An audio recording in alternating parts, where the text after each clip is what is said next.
नमस्कार साथियों, मैं रुपेश भाल से स्वागत करता हूं आपका ऑल एग्जाम प्लेस पर। दोस्तों, आज जो हम जिस मुद्दे पर बात करने जा रहे हैं वो ये है कि हमें साइंस कैसे पढ़ना है। अब 11 12th में जिन बच्चों ने आर्ट्स लिया था या फिर कॉमर्स से पढ़ाई की थी वो कोसों दूर हो गए हैं साइंस से। उन्होंने साइंस पढ़े, उनको बहुत मतलब ये मान लीजिए 10th 9th में जो पढ़ा था उतना ही साइंस उन्होंने देख रखा है। और जिन बच्चों ने 11 12th में साइंस ली तो आजकल क्या हो रहा है कि जो बच्चे कॉम्पिटेटिव एग्जाम की तैयारी करना चाहते हैं वो ज्यादातर बच्चे क्या करते हैं कि 11 12th में साइंस पढ़ लेते हैं, उसके बाद वो बीए का कोर्स ले लेते हैं ये सोच के कि भैया हमें कॉम्पिटेटिव फील्ड में तो बीए के ही सब्जेक्ट आएंगे, वही नागरिक शास्त्र पढ़ना है, वही इतिहास पढ़ना है, तो कहीं ना कहीं हमारे कॉम्पिटिटिव फील्ड में वो हमें क्या हो जाएंगे, मदद कर देंगे, काम आ जाएंगे। तो इस कारण से क्या हो जाता है कि बच्चों जो होते हैं, हमारे जो स्टूडेंट्स हैं, वो साइंस से थोड़े से दूर हो जाते हैं और उन्हें साइंस में उतना इंटरेस्ट भी नहीं रहता है क्योंकि वो बाकी सब्जेक्ट को इतना ध्यान देते हैं, स्कोरिंग समझते हैं। उन्हें लगता है कि भैया अगर मैथ्स रीजनिंग हमने पढ़ ली एमपी पुलिस में तो हमें ज्यादा स्कोर मिल जाएगा। लेकिन प्रॉब्लम कहाँ आ रही है, इस कंपटीशन के जमाने में बच्चे पॉइंट मार्क्स से रुक रहे हैं। ठीक है ना। इस समय ऐसा हो रहा है कि एक एक नंबर की इतनी वैल्यू है कि अगर आप ऐसा सोच लें कि मैं केवल एक सब्जेक्ट के दम पे एग्जाम निकाल लूं तो ये पॉसिबल नहीं है। तो आपके लिए सारे सब्जेक्ट को पढ़ना, उनको इतना ध्यान देना, सभी में मार्क्स अच्छे लाना, ये आपके लिए बहुत जरूरी हो जाता है। जैसे हमेशा एक एग्जाम्पल याद रखिएगा कि जब आप लंबे सफर के लिए निकलते हैं तो आप जब फोर व्हीलर से जा रहे होते तो आप एक स्टेप नहीं रखते हैं, एक एक्स्ट्रा टायर रखते हैं आप। वो क्यों रख रहे हैं आप? क्योंकि अगर चारों पहियों में से अगर कोई एक भी पंचर हो जाता है या उसमें कोई प्रॉब्लम आ जाती है तो आप स्टेपनी को चेंज कर लेंगे, उसमें क्या करेंगे, आप बदल लेंगे ताकि आपका सफर रुके नहीं, सफर आपका लगातार चलता रहे, आप लंबा सफर तय कर सके। तो वैसे ही आपको यह समझ के चलना है कि हमारे जो बाकी के सब्जेक्ट है जिसमें जीएस का एक पार्ट है हमारा साइंस, तो साइंस जो होता है वो एमपी पुलिस में लगभग ये मान लीजिए आपको 12 से 15 प्रश्न मिलते हैं, जबकि एमपीएसआई की हम बात करें तो आपको लगभग 22 से 25 प्रश्न मिलते हैं। तो इस कंडीशन में आपको यह समझना है कि हमें कितना बाकी सब्जेक्ट को पढ़ना कितना जरूरी होता है। तो आज हम ये डिस्कस करेंगे कि किस तरीके से हम साइंस को पढ़े ताकि हमें साइंस में रुचि भी हमारी बढ़े और हम स्कोर भी अच्छा कर सके। तो इस वीडियो को आप अंत तक देखिएगा। शुरू करते हैं। तो पहले हम आपके लिए एक नोटिस लेकर आए हैं, उसको समझिएगा कि आपके कितने फायदेमंद की चीज है कि अगर आपने सिलेबस सारा पढ़ रखा है, आप हमारी ऑल एग्जाम प्लेस की एप्लीकेशन भी आप डाउनलोड कर सकते हैं। उस ऑल एग्जाम प्लेस की एप्लीकेशन पर जब आप जाएंगे तो वहां पर आपको साइंस का पूरा सिलेबस मिल जाएगा जहां पर आप उसको पढ़ सकते हैं। और जब आपको प्रैक्टिस करना हो तो प्रैक्टिस करने के लिए भी आपके लिए मिनिमम फीस में मात्र 400 रुपए में आपको वहां पर जो टेस्ट पेपर होते हैं, ठीक है, आपको 25 प्लस आपको फुल लेंथ टेस्ट मिलेंगे, उसके अलावा 20 प्लस आपको टॉपिक वाइज टेस्ट मिलेंगे और टेस्ट के डिस्कशन वगैरह भी मिल जाएंगे लाइव, वो भी। तो इतना फायदा आपको मात्र 400 रुपए में मिल जाएगा। तो ये भी आप उस ऐप को, आप ऑल एग्जाम प्लेस की ऐप को आप डाउनलोड कीजिए, ठीक है, और देखिए और बढ़िया अपने जो पढ़ाई है साइंस की उसको और बेहतर कीजिए। हम ये समझते हैं कि देखिए हम प्लानिंग बना लेते हैं, पूरी रणनीति तैयार करते हैं कि किस तरीके से हमें साइंस को पढ़ना है। तो जैसे मैंने अभी आपको बताया कि एमपी पुलिस में आपको लगभग कितने प्रश्न मिल रहे हैं, आपको 12 से 15 प्रश्न मिल रहे हैं। तो 12 से 15 क्यों लिख रहा हूं मैं, क्योंकि अलग अलग शिफ्ट में एग्जाम होती है, किसी में 12 सवाल है, किसी में 13 है, किसी में 15 भी होते हैं, लेकिन 12 से कम नहीं होंगे, 13 14 15 तक जा सकते हैं प्रश्न। अगर हम एमपीएसआई की बात करें तो उसमें लगभग आपको 22 से 25 प्रश्न आपको मिलते ही मिलते हैं। अगर मैं पीएससी की बात करूं तो उसके अंदर आपको लगभग 8 से 10 प्रश्न आपको मिलते ही मिलते हैं। तो इस तरीके से आप देखोगे कि ये कितना हमारे लिए कितना मददगार हो सकता है, कितना स्कोरिंग कर सकता है हमारा। और आज की इस कंपटीशन के जमाने में अगर आप साइंस नहीं पढ़ रहे हैं तो ये मान के चलो बच्चों, आप कहीं कई बच्चों से आप यूं ही पिछड़ जाओगे। साइंस को भी पढ़ना उतना ही जरूरी होता है।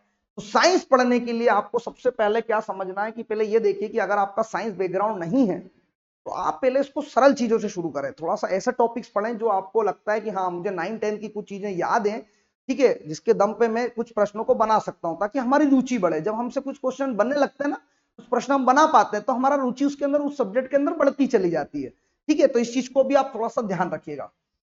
तो इसके अलावा जब मैं बात कर रहा हूं, अगर मैं कट ऑफ की बात करूं तो अगर मैं 2017 की बात करूं कि उस समय की कंडीशन क्या थी, और जब हम बात कर रहे हैं कि अगर 2021 में अक्टूबर नवंबर में आपकी एग्जाम होती है तो उस समय आपके लिए कट ऑफ कैसा रहेगा, तो मैं 17 के कंपैरिजन में 21 में हम थोड़ा सा प्लस लेके चल रहे हैं, क्योंकि एक तो सीट कम है, ऊपर से 17 18 19 20 21 3 4 सालों से अगर वो एग्जाम नहीं आई है तो समझ सकते हो आपकी उसका लेवल भी थोड़ा अच्छा ही रहेगा और बच्चे भी अच्छी तैयारी करके बैठे हैं। तो उसके लिए आपको याद रखना है कि अगर हम कास्ट वाइज देखें तो अनरिजर्व में ये रहेगा कि आपको लगभग 85 प्लस लेके चलना है नंबर कि 85 प्लस नंबर तो आना ही आना चाहिए 100 में से, तब जाके आपका काम होगा। अगर मैं ओबीसी की बात करूं तो लगभग आपको 80 प्लस रहेगा, ज्यादा डिफरेंस नहीं आ पाता इसमें। अगर मैं एससी की बात करूं तो आपके पास लगभग 75 प्लस मार्क्स होने चाहिए, ठीक है। और अगर मैं एसटी की बात करूं तो आपके पास लगभग 65 प्लस मार्क्स आपके होने चाहिए। तो अपनी अपनी कैटेगरी के अकॉर्डिंग आप ये भी देख सकते हैं कि भैया मुझे कितनी मेहनत करना है और किस फील्ड में किस तरीके से किस सब्जेक्ट को ज्यादा समय देना है, कौन सा मेरा सब्जेक्ट कमजोर है, ताकि अगर मान लीजिए इसमें आपको 2-4 नंबर कहीं कम पड़ रहे होंगे तो साइंस आपके लिए बहुत मददगार साबित हो सकता है, ठीक है। तो हमें यह देखना है कि साइंस एक्चुअल में होता क्या है। तो साइंस में आपको क्या क्या पढ़ना है, तो साइंस जो है उसको हमने लगभग 3 कैटेगरी में डिवाइड किया है, ठीक है। कौन कौन सी? पहली है फिजिकल साइंस, जिसको आप बहुत अच्छे से नाम सुन रखे हैं। रसायन शास्त्र आपकी केमिस्ट्री कहलाती है, ठीक है। उसके अलावा जब फिजिक्स होती है वो आपका भौतिक शास्त्र कहलाता है, ठीक है।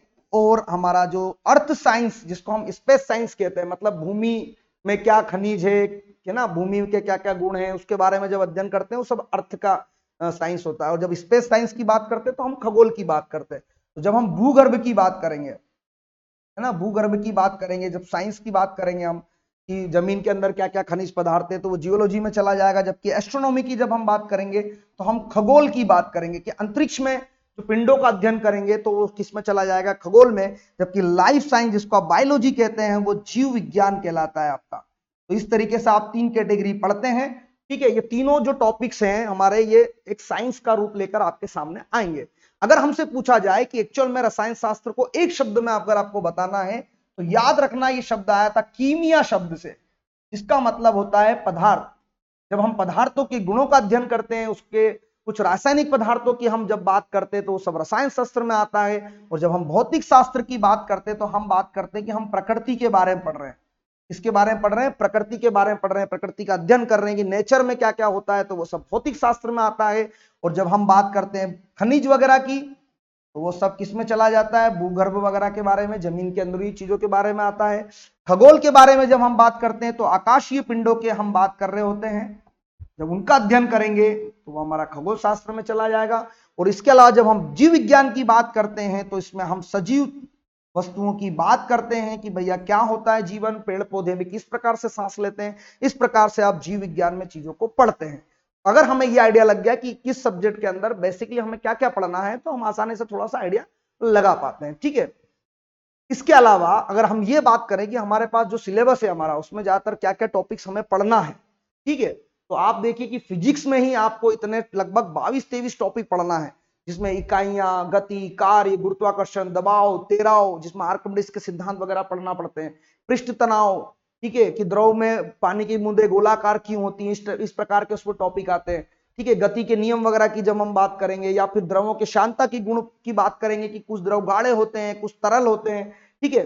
सरल आवर्त गति की बात करेंगे, इसके अंदर वो प्रश्न बहुत ज्यादातर पूछे जाते हैं कि झूला झूलती हुई लड़की अगर झूले पे खड़ी होगी तो क्या कंडीशन बनेगी, आवर्त काल क्या होता है उसका, झूला कितने समय में अपना एक दोलन पूरा करेगा। या फिर हम तरंगों की बात करेंगे कि प्रकाश कैसी तरंगे, ध्वनि कैसे तरंगे, और ध्वनि का अलग से भी एक टॉपिक आपको पूरा पढ़ना पड़ेगा कि ध्वनि की चाल क्या होती है, पराश्रव्य तरंगे क्या होती हैं, उनके गुणों पर हम चर्चा करेंगे। इसके अलावा ऊष्मा क्या होती है, उसके मात्रक क्या होते हैं, उन मात्रकों में क्या संबंध है, प्रकाश से संबंधित प्रश्न ज्यादातर एग्जाम में पूछे जाते हैं।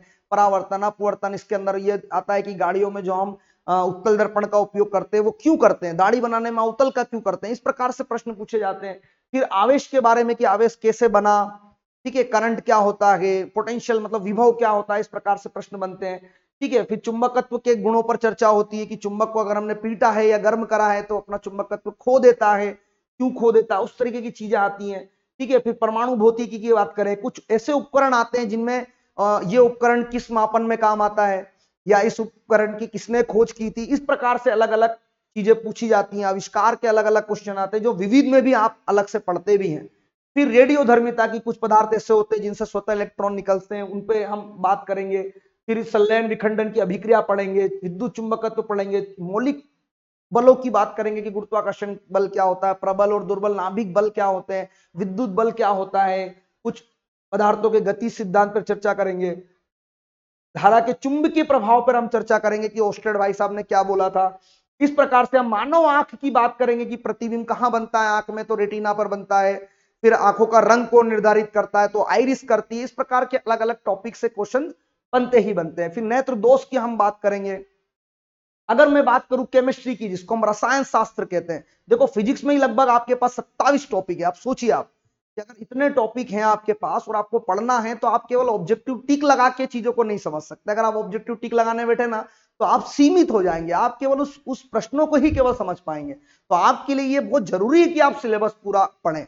इसलिए हम आपसे कह रहे हैं कि अगर आप ऑल एग्जाम प्लेस का अगर आप ऐप डाउनलोड करते हैं, तो उसमें आपको पूरा, मैंने एक फिजिक्स पढ़ा रखा है, आप जब पढ़ेंगे उस सारे टॉपिक्स को आप देखेंगे तो बढ़िया तरीके से आपको समझ में आ जाएगा। और बाद में आप टिक लगाने बैठेंगे ना, तो ये प्रश्न आपको इतने इजी लगेंगे, आप बैठ के आराम से टिक लगा सकते हैं।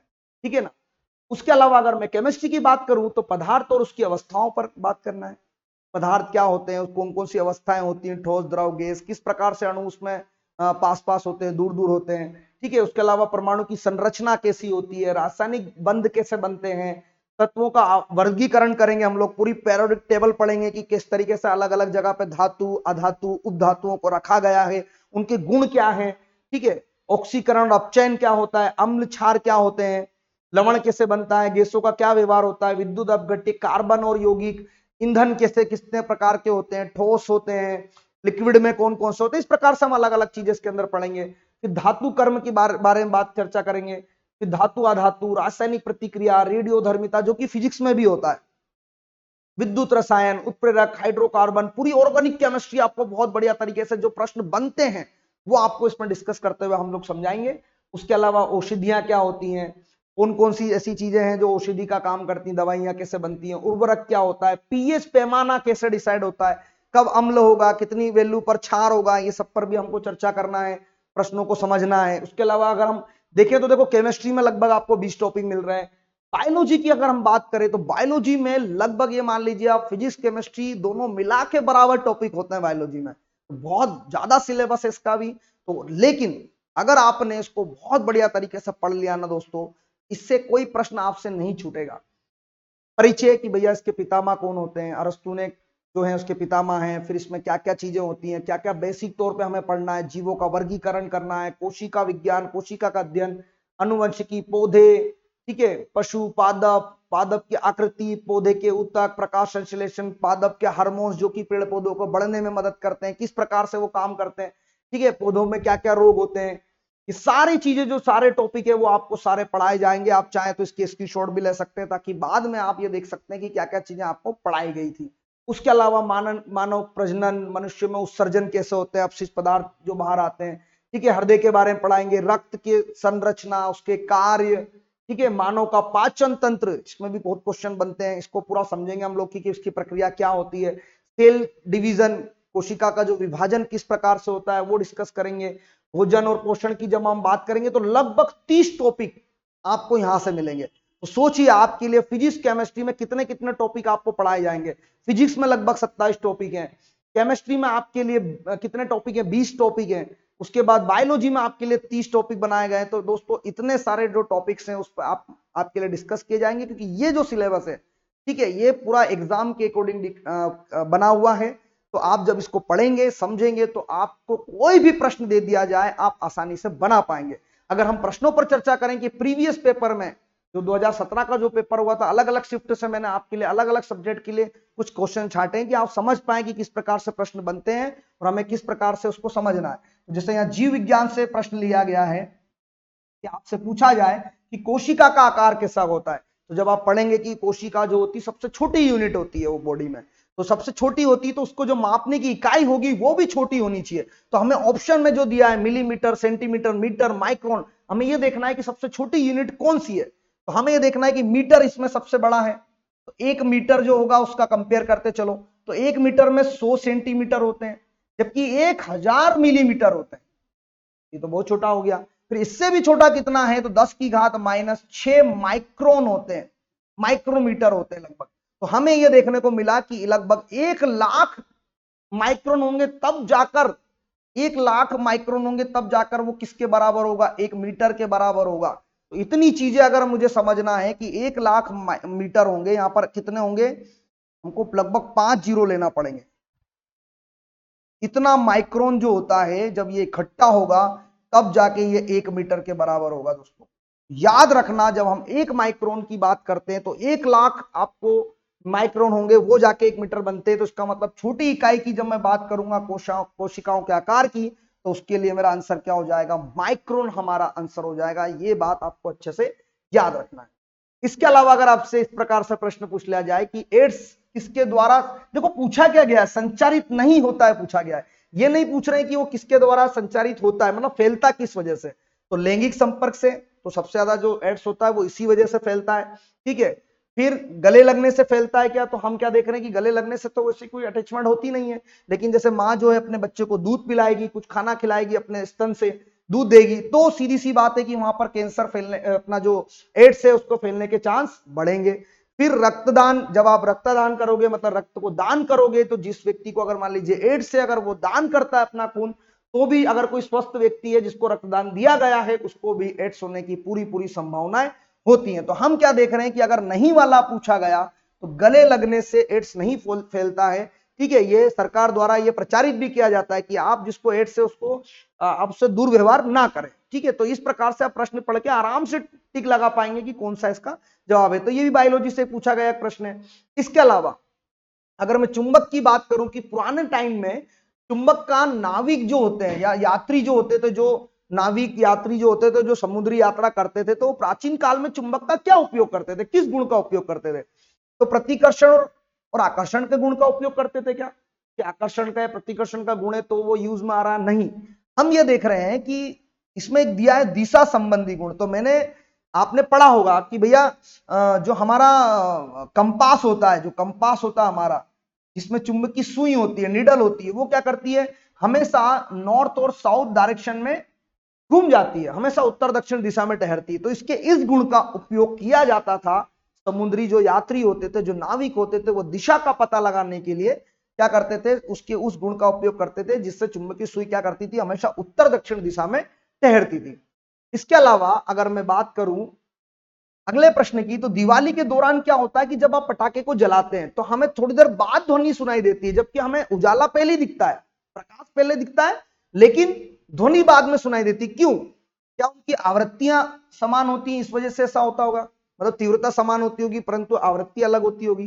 प्रकाश तेज यात्रा करता है, हमारे कान को सुनने में समय लगता है, ध्वनि को सुनने में, या ध्वनि प्रकाश की तुलना में तेज चलती है। तो भैया पहली फुर्सत में इसको काट दो कि ध्वनि प्रकाश की तुलना में तेजी चलती है, क्योंकि ध्वनि की स्पीड कितनी है, मात्र 332 मीटर पर सेकंड है प्रकाश की तुलना में, जबकि प्रकाश की चाल होती है 3 गुणी 10 की घात 8 मीटर पर सेकंड। तो वही देखा जाए तो ये तो गलती हो गया कि ध्वनि प्रकाश से ज्यादा कैसे तेज चल रही, कि प्रकाश बहुत ज्यादा तेज चल रहा है। और हम क्या देख रहे हैं यहाँ पर कि ध्वनि तरंगों की तीव्रता से इसका कोई लेना देना नहीं है, और हमारे कान ध्वनि को सुनने में अधिक समय लेते हैं, इससे भी हमको कोई लेना देना नहीं। तो हम क्या देख रहे हैं कि प्रकाश तेज चलता है, मतलब ज्यादा स्पीड चलता है, तो हमें पहले लाइट दिखती है, और ध्वनि की स्पीड कम है इसलिए वो हमें देर से सुनाई देता है। और ऐसा कैसा टीवी जब चालू करते हैं तो स्क्रीन पहले दिखती है और आवाज बाद में आती है, ये भी इसी के कारण होता है।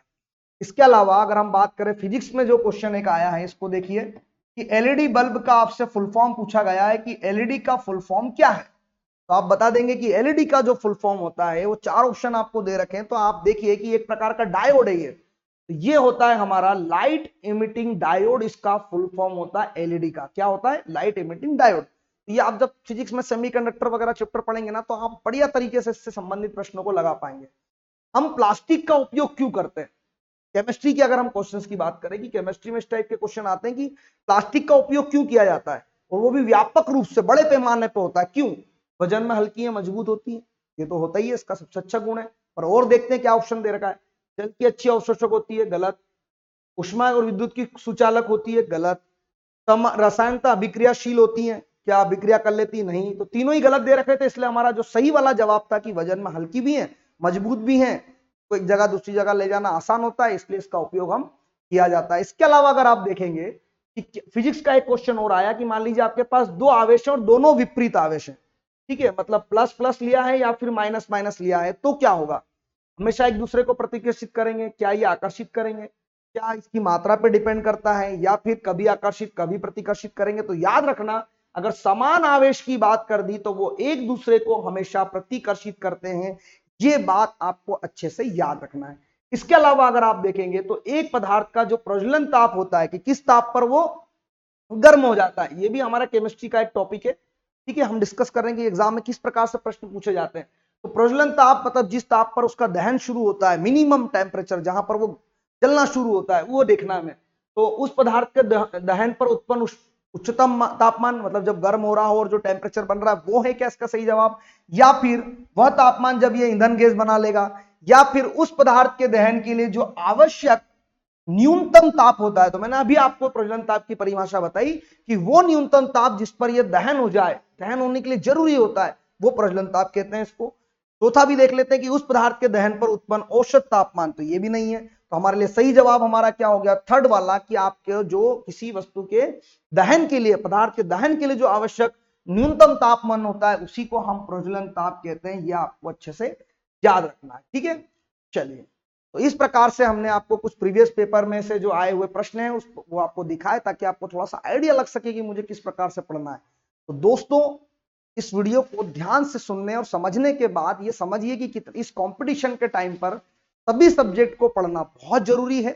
साइंस को पढ़ने का सबसे अच्छा तरीका यही है दोस्तों कि पहले आप उसमें रुचि पैदा कीजिए। तो जब आप वो टॉपिक पढ़ना शुरू करेंगे जो आपको थोड़ा सा पहले से नॉलेज है, अपने 9-10 तक का साइंस आता है तो आपने उस समय पढ़ रखा होगा, जो भी सब्जेक्ट आपको ऐसा लगता है कि इसमें सरल होता है तीनों में, साइंस में, फिजिक्स, केमिस्ट्री और बायो में से, तो पहले आप उससे शुरुआत कीजिए, उसको थोड़ा थोड़ा पढ़िए। और अगर आपको ऐसा लग रहा है कि भैया हमें इसको और अच्छे से समझने की जरूरत है, तो आपके लिए ऑल एग्जाम प्लेस लाया है बहुत अच्छा एक ऑफर, जिसमें मात्र 400 रुपए में आप लोगों को 25 प्लस फुल लेंथ टेस्ट मिलेंगे, 20 प्लस आपको टॉपिक वाइज टेस्ट मिलेंगे, और लाइव टेस्ट डिस्कशन रहेगा जिसमें आप अपने डाउट पूछ सकते हैं जो भी आपको प्रश्न दिए गए हैं। तो उससे आपको यह फायदा हो जाएगा कि आपने जितना भी पढ़ा है उसको आपको समझने के लिए, आपको एक देखने के लिए, चेक करने के लिए कि मुझे कितना आया है, आप एक यहाँ पर ये टेस्ट देकर सीख सकते हैं। और अगर सिलेबस करना है आपको कंप्लीट, आपको ये देखना है कि भैया आपको पढ़ना है, समझना है, तो आप प्ले स्टोर पे जाके ऑल एग्जाम प्लेस की ऐप को डाउनलोड कीजिए, वहां जाकर स्पेशल साइंस का आप कोर्स खरीद लीजिए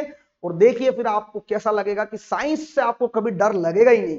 और अगर इसमें आपको न्यूमेरिकल्स करने हैं, जैसे एग्जाम्स होती हैं, रेलवे की एग्जाम होती है, ठीक है ना, तो इनमें क्या होता है, न्यूमेरिकल्स ज्यादा पूछ लिए जाते हैं। तो न्यूमेरिकल्स से भी आपको डरने की बिल्कुल जरूरत नहीं है। आपको इतने बढ़िया तरीके से इसका फंडा समझा देंगे कि अगर एक बार आपने प्रश्न पढ़कर केवल इतना लिख लिया है कि दिया है, क्या क्या है हमें दिया है और क्या हमें निकालना है, अगर ये चीज आप समझ गए तो आसानी से आप न्यूमेरिकल्स को भी बना सकते हैं जो फिजिक्स में पूछे जाते हैं। तो उम्मीद कर रहा हूं आज का ये वीडियो आपके लिए काफी कारगर साबित होगा। तो अपने दोस्तों में ये वीडियो जरूर शेयर कीजिए ताकि कई आपके जो साथी लोग हैं वो इस वीडियो का लाभ ले सकें और वो साइंस को भी उतने ही अच्छे से पढ़ें जितने की बाकी सब्जेक्ट को पढ़ते हैं। तो दोस्तों, विदा लेते हैं। जय हिंद, जय भारत।